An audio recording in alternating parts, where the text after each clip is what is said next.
Right, so hello everyone, it's me again, Andrew Ruscoe of FC United of Wrexham, founder chairman. So, thought we'd give another regular update as I like to do on the club as we keep plodding along on this ball of rock that we're all on. So yes, this week, so we well, as you can see, I'm a bit tongue-tied today because it's been quite a week of planning and so on. So, but from a games point of view, our under 14s had a game. They played. Who did they play? Now I've absolutely forgot who they played. They played someone. Oh, Penikai. We invited Penikai down to Clwyd Dog Sports Hall. I had some good games there against them, and that went really well. 2 good wins. Second game, I thought we were a little bit tired, but we still dug deep and got the win, so that was good. The other, then in the evening, the women they played their first game since their league championship title win, and they played Kimmel Bay. You know, fair play to Kimmel Bay. They travelled all the way up from the coast, near the seaside, near Tywyn, which a lot of people will have heard of. Tywyn, it's a lovely place for holidaying in North Wales, and we went and got I thought it was a good win. We won 18-1. Results, development is more important. But, to beat 18-1 against a side like Kimmel Bay, that's an incredible win, if I'm being honest. The ladies were phenomenal on that day. They gave, they're just up for it. I think that title wins put a lot of confidence into them, which was good to see. But yeah, so we've had that was the game stuff this week. 9s and 7s we're training as usual, which is nothing no different. But we've had a lot of making a lot of noise behind the scenes of late. A lot of inquiries about things such as looking for venues of grounds and so on. So yeah, there's a lot of things going on, things we can't reveal just yet, but it was good. We had a good few updates with Mr. Amalfi again, who at this stage is looking like he's going to sponsor the club. He's already made a few purchases for the club, which is absolutely, fantastic, and maybe considering getting involved a little bit more deeper than just sponsorship, but that will be all revealed very soon, I suppose. But no, it's been a great week. I've been obviously yesterday I took my Kyron to Wrexham and District Schoolboys, where he was playing alongside Oshan Lewis, who played for us in futsal, and they had a good win against some elite sports side, really good strong side. They had a hell of a number 7 who was fast as hell, but Kyron conceded 3, but he had a lot of work to do, and I thought he did absolutely tremendous in everything he was doing. So it was pleasing to see that the futsal is translating, as they call it, into the football world. So that's been great. What else has been this week? Oh, I've put up a picture of this. I did a bit of work on the old AI. I asked for an image of what would FC United of Wrexham's futsal stadium would look like if we ever had one, and I put that on Facebook, and it was very purple for that matter, and it had the FC United of Wrexham logo on it, and we had a stand with the futsal court in the middle, which was absolutely brilliant. So no, it's lovely. So today I've had a little trip up to Rill just to see how I like the old place. I like going to Rill. It's a beautiful, great memories, and It's always like getting away out of the environment after a long, busy week. Obviously tomorrow I'll be doing some extra hours with my actual job. Yes, I do work, for those who don't know. But we're going to be supporting the Remembrance Sunday ceremony tomorrow in one of the places in Wrexham. So I'm looking forward to that with work. Something a bit different because I don't usually work Sundays, so that's going to be great. We made it into the Wrexham leader today because of thanks to Adam's visit. You know, he's travelled 4,300 miles all the way from Florida to come and celebrate our club's for the first domestic title. And like I said, fair play to the gentleman. Not just travelling over 4,300, but he went and paid for the meal for the club, and it was a great celebration, as I've previously mentioned. But that story made the paper, which was great to see. But yeah, great news that Lewis will be continuing with Wales in December, apparently, with Wales camp. Good luck to Lewis. Keep going. And there's not much really more that can be given from a club update or so on, but that was it. This YouTube page, obviously channel, the Welcome to the Other Wrexham, as we call ourselves. We've now reached, I think it's near enough 3,000 followers, nearly. I think we had a transition of over 1,000 subscribe to us in just somehow like less than 48 hours. That's incredible. I think that makes us the fastest growing amateur Welsh YouTube channel going at this moment in time. Obviously we don't count tier 1 or tier 2, but obviously we're not in the tiering system as of yet, but there has been something that is being explored. And we've also put out an advert for any community groups, organisations, community champions, if they want to send in videos and so on, or give regular updates on our YouTube channel, because we want to give back to the community. I know we're only voluntary ourselves and so on, but we just want to give back and help, give people the opportunity to highlight what they are doing, because there's some great things going on. And I know Chris from Scythe Serin, he's got a video. We're obviously got to go and get that and try and get that uploaded. Obviously he's been promoting the Scythe Serin, which is our go-to pub, pub, and he goes into great detail what Scythe Serin's all about and so on, and his involvement with FC United of Wrexham. And it's a great video in all fairness. But no, there's I had to sort out our honours list this week for the awards that we won.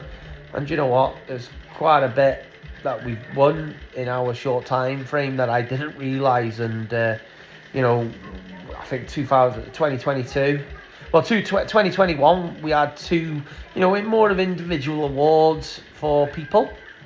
I got one because I got palindromic rheumatism, which is quite disabling at times when it hits me.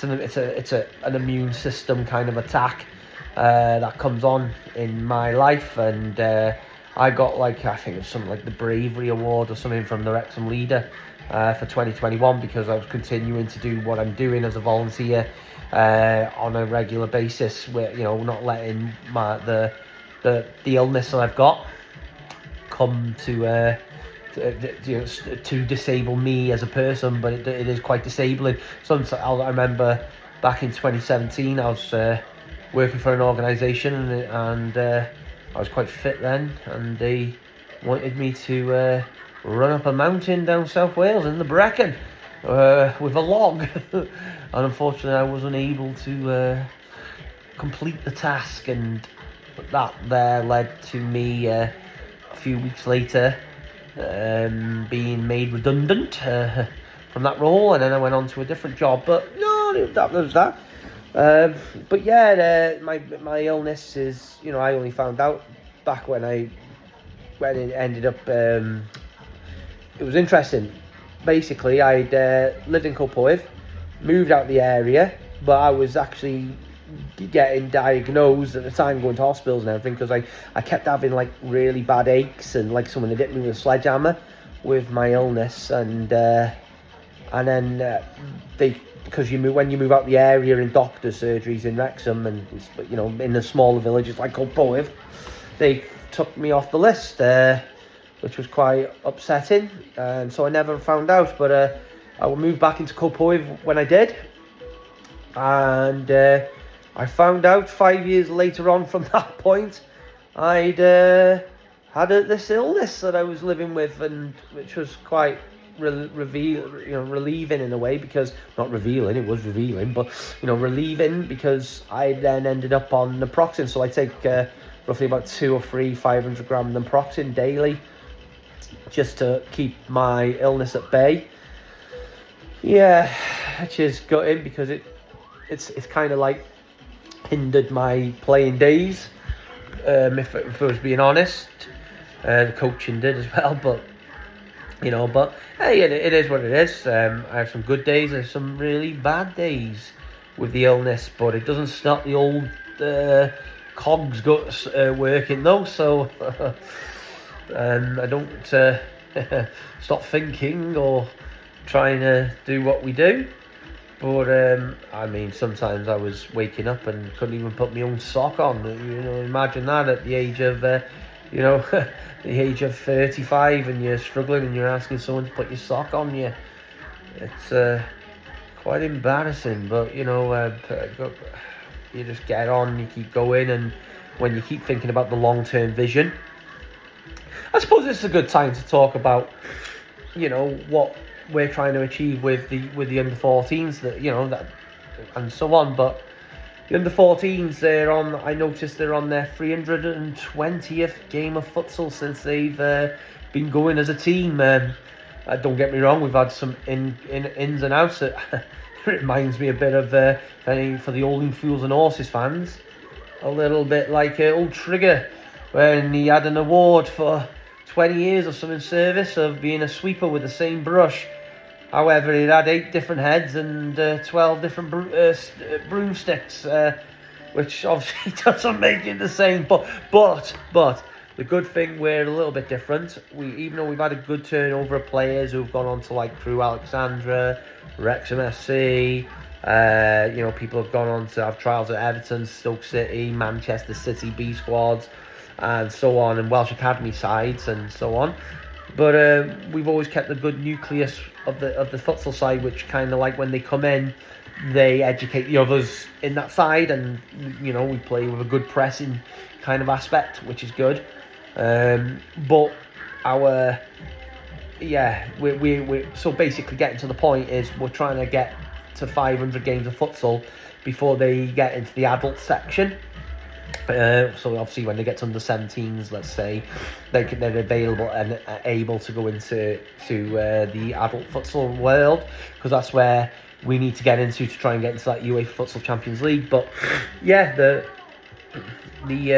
boys are on course, and it was kind of all discovered, that thinking, because one, it's not a proven full theory, but I do believe there's some weight in it.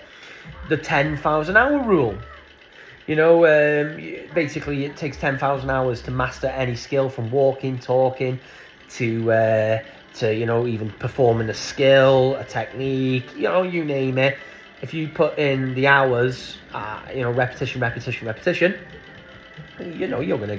you're gonna get good and master something, aren't you? So, some people take a lot less hours, but so we're working to that kind of mentality. And obviously with learning, it's a lot of experiential learning, situational learning, and so on. So there's a lot of thoughts and processes that go into it. But one of the managers that was quite reflective is I'm a Wrexham AFC fan. And one of the managers that I've got a lot of respect for was Brian Flynn. So there was 2 situations that I've studied that brings this thinking into it, hence why we want to get to that grand 500 games aspect. And Brian Flynn had an opportunity. It was back, I don't know, in 92 or something like that. It was the year that Wrexham played Arsenal and so on. And that year they couldn't get relegated from the Football League, apparently. And Brian had an opportunity that he ran by, saying, look, if we're not going to get relegated, we're going to give these teenagers that we've got, who went on to have great careers, by the way, and we're going to get them up to something like 40 appearances, Football League appearances this season, ready for next season, which will obviously, strengthen the lads up and get them playing good. The rest is history. Brian got them up to Division 2, and those players became their foundation and ended up going to places like Liverpool FC and where else was there, like Wigan and so on. But his philosophy worked. And then Brian took that into Wales when he was working with John Toshak, and Toshak doesn't get probably the credit sometimes that he probably deserves, and if let's be honest, Brian Flynn doesn't get the credit as much that he deserves with Wales and how it got to where it did. And they basically went around and picked up young players from places like Robson Kanu and Gareth Bale and Ledley and so on, and they made a judgment that we're going to get these guys by the time they're 23 up to 30 caps of international football, meaning that they will become good. The rest is history. 2016, Wales then get into their first competition since the 50s. Okay, so again, the person who made that kind of understanding, Brian Flynn.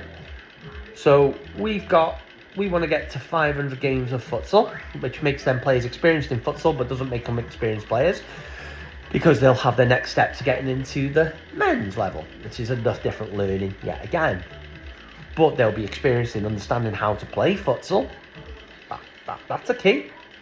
And don't get me wrong, I think when we play teams, I think we see the experience that's coming through. But again, that's what we're trying to do. That's what we're trying to achieve. There's a lot of thought into that. There's a lot of philosophy. I could talk to you about my playing philosophy. We want to press high. We want to be unique. We want an identity with a goalkeeper, being an attacking kind of goalkeeper constantly. So we're going to concede, but we're going to go and try to score a lot more than yourselves. It's kind of like the mentality of it. So it isn't just a case of we turn up and we just go and put games of futsal on. There's a thought process behind it. There's a lot of game management. There's things like we got multiple style of plays. We don't just play out from the back like a lot of teams do, and hopefully play a lot of tiki-taka, two-touch, let's get it up there, back post finish. We play let's get everyone running up there, play like basketball, get it off someone's head and score. Skims the head from the throw, or the keeper gets the ball, attacks, exploits the spaces, and go and scores. But I think that makes us quite exciting, unpredictable. Probably predictable if teams working out, but that gives us another problem to solve in our development. So, but yeah, and that's starting to show, filtering with the women's side and so on. But this was just a little update. Just obviously keep the content flowing, keep the page going. Hopefully, get others, inspire others to do these kind of talks and everything. But hopefully we'll start having different faces, different opinions, different people speaking on this, and from different walks of life as well eventually, because that's what we've designed this for. So, but listen, thank you for listening to me. I am the current chairman, founder, Mr. Andrew Ruscoe of FC United of Wrexham, with the cleared DBS. And I do work. This is not my job, this is voluntary. But listen, please keep liking and subscribing, commenting, sharing our stuff. And I hope you have an amazing weekend. And hopefully we'll bring you some more different developments in the very near future of what's going on at FC United of Wrexham, the other Wrexham. And this was welcome to the Other Wrexham Club Update. Over and out. See you soon. Whoosh!